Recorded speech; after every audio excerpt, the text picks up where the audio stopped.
अब मैं कपालभाति प्रक्रिया को करूंगा।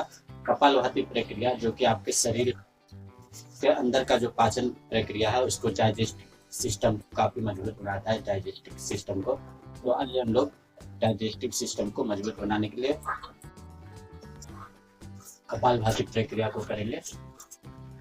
और इससे पहले की जो प्रक्रिया थी वो श्वसन की प्रक्रिया थी, जो आपके शरीर में ब्लड संचरण की मात्रा को बढ़ाता है, यानी कि रक्त संचार जो है उसकी तीव्र गति को स्थापित करता है और उससे आपका तनाव और माइग्रेशन जैसे बीमारियों को दूर करने में सहायता मिलती है। तो अब हम लोग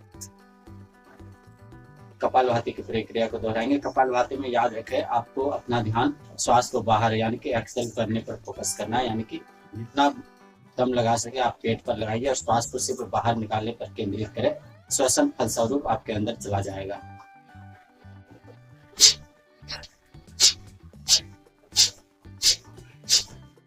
इस प्रक्रिया को भी आप तीन गति से दोहरा सकते हैं, जैसा कि मैंने पहले बताया था, मंद, तीव्र और मध्यम गति, यानी कि मीडियम, फास्ट और स्लो।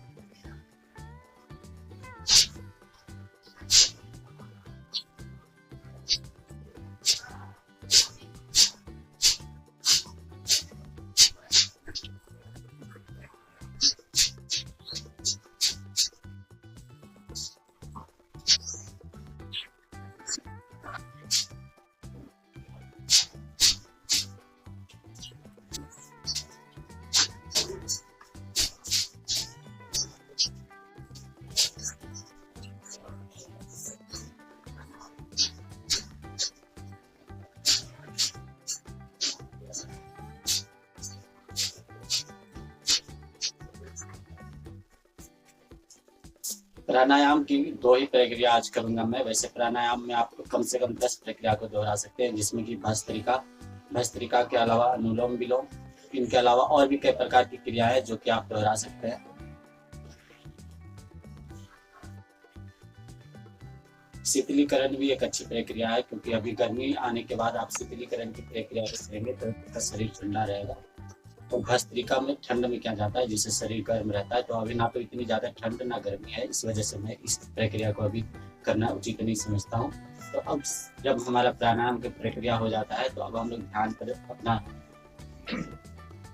संतुलन बनाएंगे। तो आप अपना ध्यान केंद्रित कीजिए।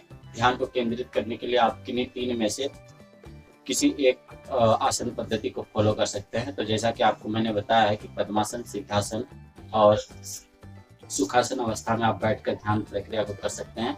तो मैं तभी से पद्मासन अवस्था में बैठा हूँ, तो इसी अवस्था में बैठकर मैं ध्यान की प्रक्रिया को करता हूँ। ध्यान की प्रक्रिया में आप अपने इष्ट देव को आप अपने मन मस्तिष्क मंदिर से होते हुए आप अपना आत्मा, फिर आत्मा से नाभि, नाभि से हो सके तो आप नीचे तक उसको ले जा सकते हैं, मूत्र द्वार तक, और फिर उसे अपने मस्तिष्क में लाकर छोड़ देना है, बाहर नहीं निकालना है। तो आइए हम लोग अब ध्यान केंद्रित करते हैं।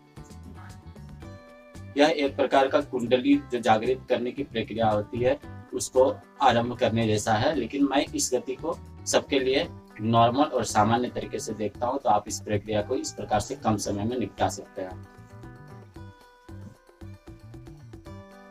आपका रीढ़ का हड्डी जो है वो सीधा होना चाहिए, आपकी पीठ सीधी होनी चाहिए और आप सीधी अवस्था में बैठकर अब अपने इष्ट की स्तुति करें।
तो दोस्तों इस प्रकार से मैंने ध्यान की प्रक्रिया को भी दोहरा लिया।